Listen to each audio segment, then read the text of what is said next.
Et c'est vraiment une présentation qui va nous donner l'état des lieux, où nous en sommes dans la santé numérique et l'utilisation de la santé digitale dans le domaine du sida. Philippe. Donc, Monsieur Lepers, vous avez 20 minutes. Très bien. Bien, je vous remercie. Donc, bonjour tout le monde. Je vais essayer de faire un survol de la santé numérique, mais surtout, vous allez voir, je vais me concentrer plus sur l'utilisation du téléphone portable, car la santé numérique embrasse un tel champ d'activité que ce serait prétentieux de développer ça en 15 minutes. Et dans le cadre de la réponse au VIH. Alors, je ne vais pas vous faire l'affront de parler très longtemps du VIH, vous connaissez tous. Le monde a adopté en juin 2016 des cibles pour mettre fin au VIH, et avec un outil qui est les 3x90. Ce qui est intéressant de voir, c'est que si nous atteignons cette cible, on ne parle plus on va parler d'investissement, parce que d'après les modèles mathématiques, et surtout une approche en économie de la santé qui consiste à calculer le retour sur investissement, on aurait pour chaque euro ou dollar investi un facteur de 6,44. Donc pour chaque dollar, on aurait 6,44 dollars de bénéfices. Et une donnée qui est assez intéressante aussi, qui a été publiée par le Lancet, dans une commission du Lancet, qui dit qu'entre 2000 et 2011, 24% de la croissance des pays à revenus faibles et intermédiaires était due à l'amélioration de la santé. Donc c'est des choses à considérer. Notre objectif, c'est que si on veut mettre fin au VIH, il va falloir que le programme ou tous les programmes verticaux disparaissent, c'est-à-dire qu'intégrer la réponse au VIH dans le système de santé. Et qui dit intégrer, dit la prise en charge de l'infection à VIH en tant que maladie chronique. Et c'est ce vers quoi on veut tendre. Il y a suffisamment de sessions autour de ces 3 jours sur tous ces sujets pour que je ne passe pas très longtemps. Oui. Ah. Très bien, merci Christine. Donc, mais pour ce faire, pour atteindre ces cibles ambitieuses, il y a beaucoup de défis à relever. Et je me suis attaché à présenter que quelques-uns des défis que nous devons adresser dans la région Afrique de l'Ouest, enfin dans l'Afrique francophone en général. Tout d'abord, nous avons besoin de données, des données pour pouvoir prendre des décisions. Il y aura une session demain, puisque je vois mon ami Peter qui est là, qui va vous présenter plus en détail que moi. Mais quand on regarde les données, on voit que dans un pays, la prévalence n'est pas uniforme. Si je zoome sur l'Afrique du Sud, on voit que selon les districts, les régions, on a des prévalences différentes. Si je zoome sur le KwaZulu-Natal, on va voir que là aussi, dans une même région, on a des prévalences, des taux d'infection, des nouvelles infections qui sont réparties de manière non uniforme. Et c'est ces nouvelles infections qu'il va falloir localiser. Et ça, c'est un défi. Pourquoi j'en parle? Parce que justement, dans un deuxième temps, on va voir de quelle manière les outils de numérique permettent de contribuer à relever ces défis. Nous avons une cascade des soins qui est mal assurée. Donc là, c'est les données les plus récentes de l'ONU-SIDA sur la cascade, où on voit que dans les pays de la francophonie, sur les 54 pays de la francophonie, donc incluant les pays à revenus faibles, intermédiaires, mais aussi à revenus élevés, on a seulement 59% des personnes qui connaissent leur statut sérologique vis-à-vis du VIH, 59% des personnes infectées, pardon, qui connaissent leur statut. Parmi elles, 81% reçoivent un traitement, et parmi elles, seulement 72% une charge virale supprimée. Donc là aussi, il y a un gros défi, le premier qui va consister à dépister les gens et ensuite à les emmener vers les soins. Un obstacle majeur aussi dans notre région, c'est tout ce qui est le non-respect des droits humains, avec la discrimination. Et vous avez cette revue Jeune Afrique qui parle pour moi, quoi. Un défi majeur aussi, c'est l'accessibilité aux services. On parle beaucoup de démédicalisation et en fait, c'est ce vers quoi on veut aller. Et les outils, encore une fois, de santé numérique nous permettront d'accélérer cette démédicalisation. Une étude qui n'est plus très récente maintenant, qui montre que plus on s'éloigne de la structure de santé, moins on a de chances d'initier un traitement et de le suivre. Et en fait, les auteurs ont calculé que pour chaque kilomètre d'éloignement d'une structure de santé, votre chance de démarrer un traitement va diminuer de 3%. Et vous avez donc ceux qui habitent à plus de 5 km ont 50% de chances en moins d'initier un traitement.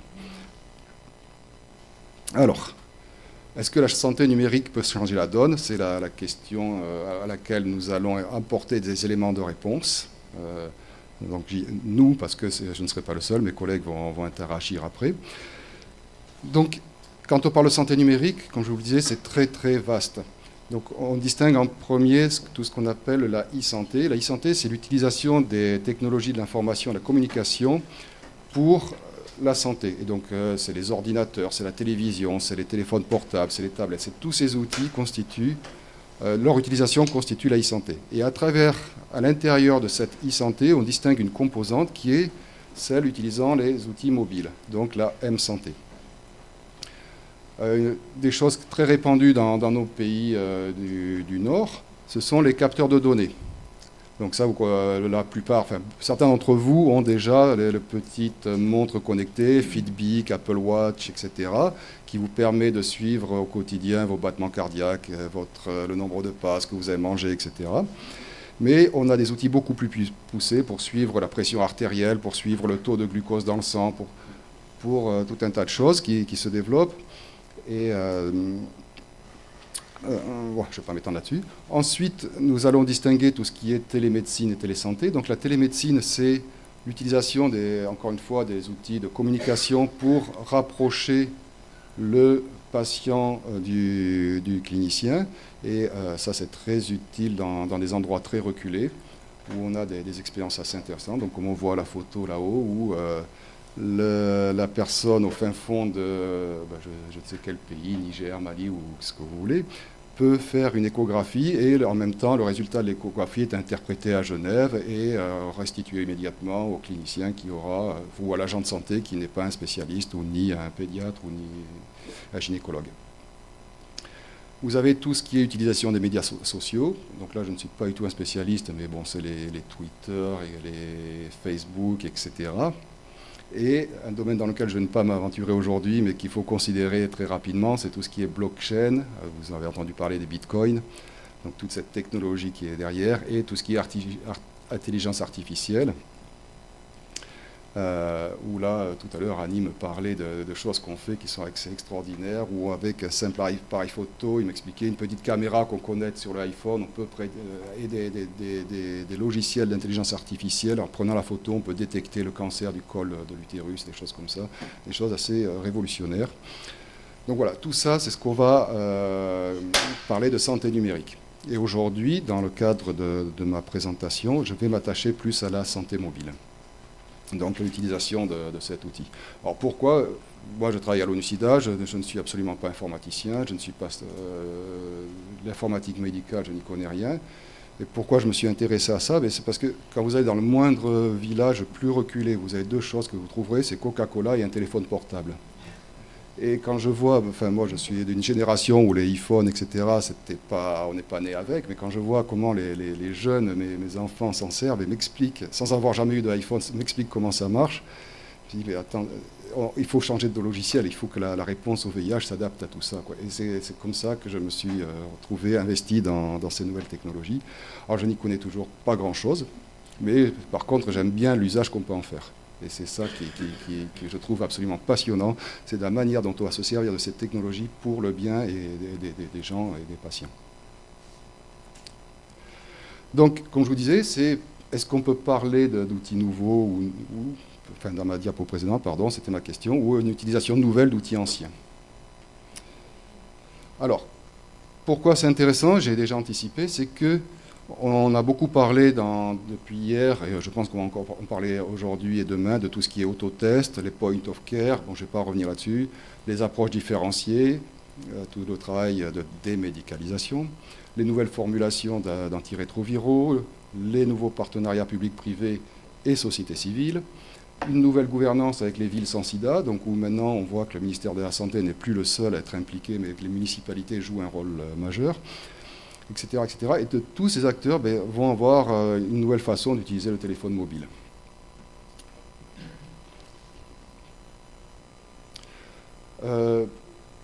Récemment, dans les dernières recommandations de l'OMS sur les directives pour le traitement antirétroviral, l'OMS recommande l'utilisation des messages textuels et des SMS pour améliorer l'adhérence individuelle au traitement et pour ramener les personnes dans les soins.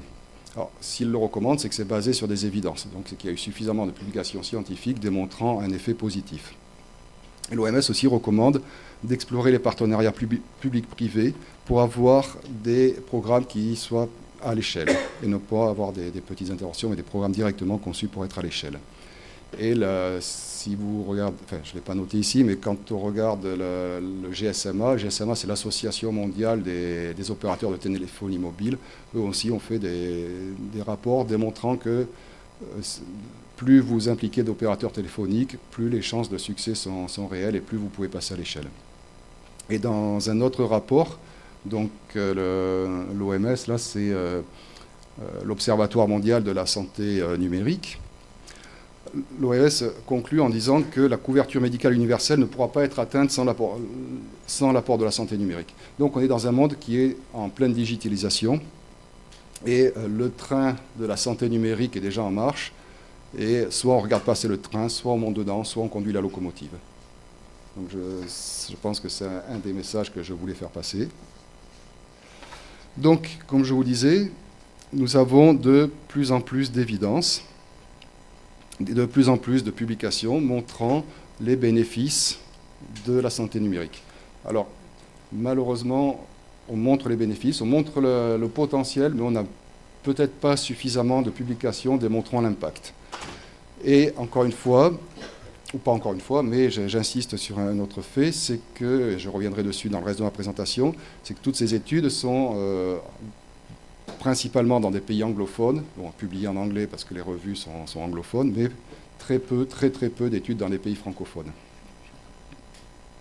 Alors parmi les études, j'en ai pris quelques-unes parce que je ne voulais pas vous ennuyer avec une revue de littérature, mais quelques résultats qui vont dans le sens de ce que je vous ai montré comme défi, à savoir la collecte de données, emmener les personnes dans les soins, améliorer le dépistage, etc.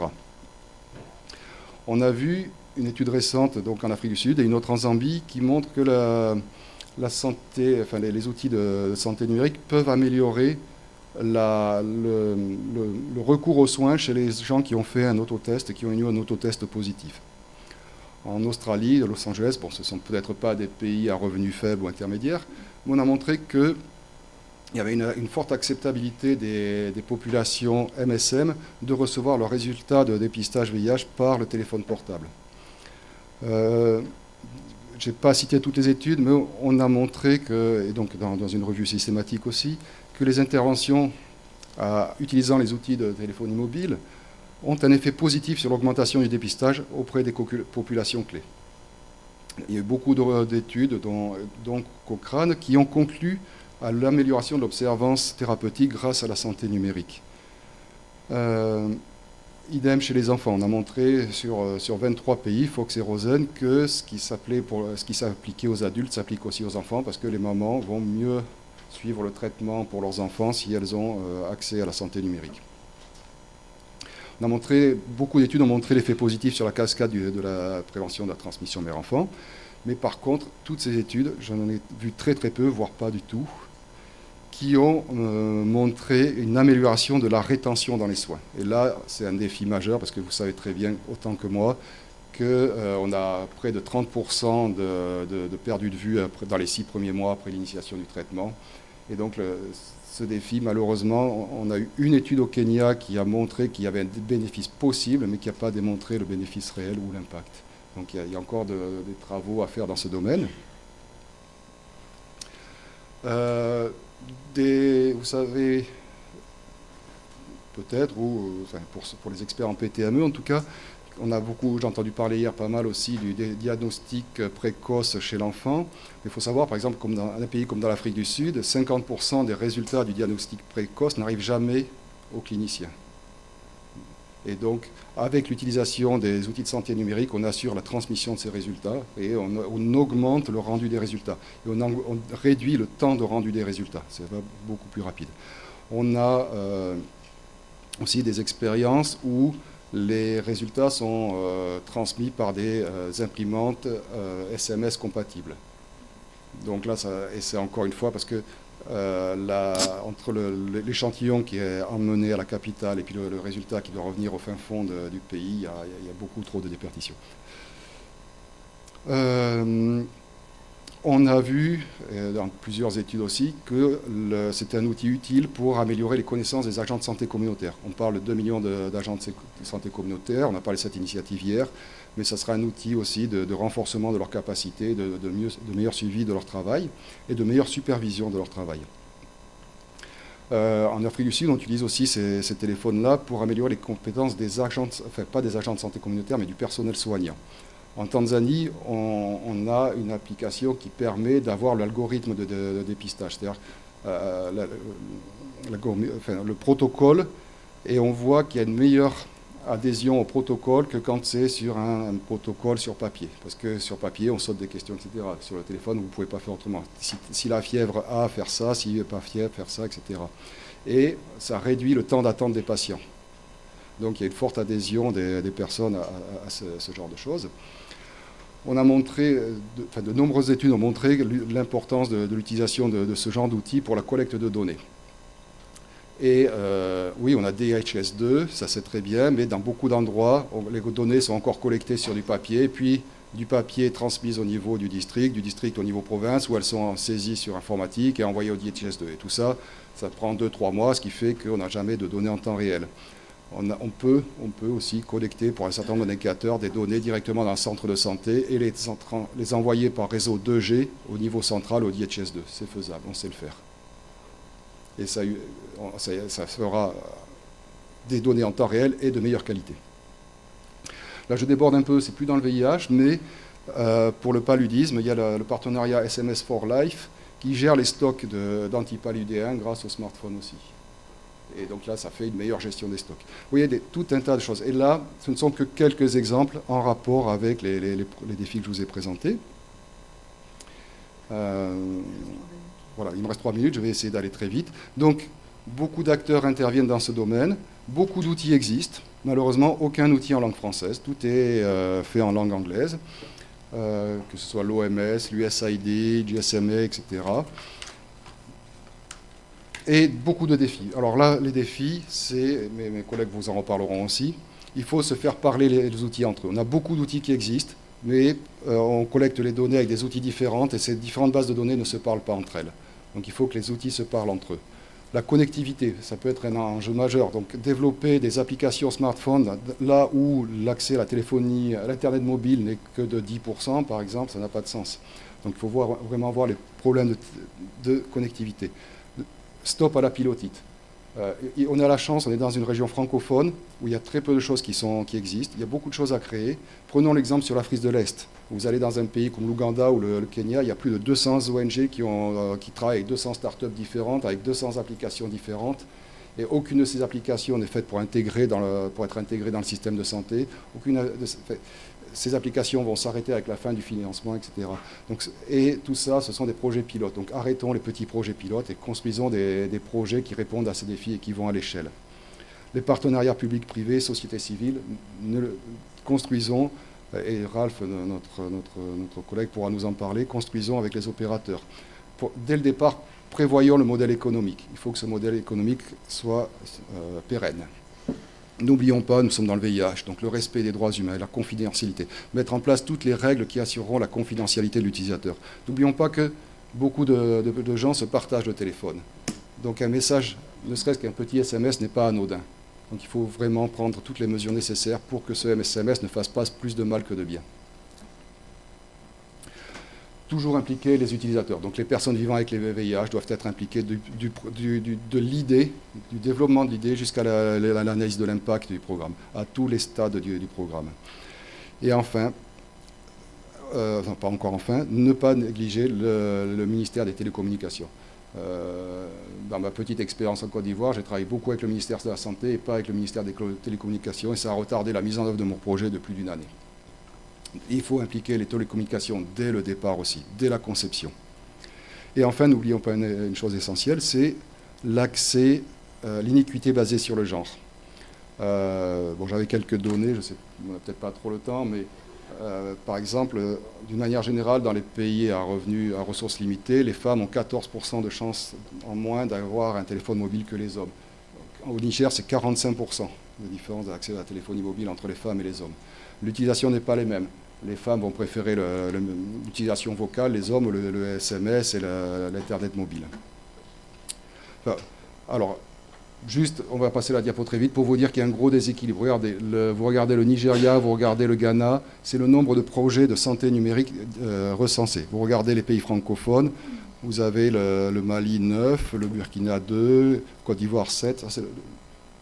Donc voilà, l'ensemble des pays d'Afrique de l'Ouest, on n'arrive même pas à autant de projets de santé numérique sur l'ensemble de l'Afrique de l'Ouest que sur un seul pays comme le Nigeria. Oui, bon, il y a beaucoup de choses qui expliquent ça. En Afrique francophone, je n'ai trouvé qu'un seul essai clinique, et c'est au Cameroun, et encore, il n'était que sur 6 mois dans un seul hôpital sur 198 patients, donc très peu, beaucoup de limitations.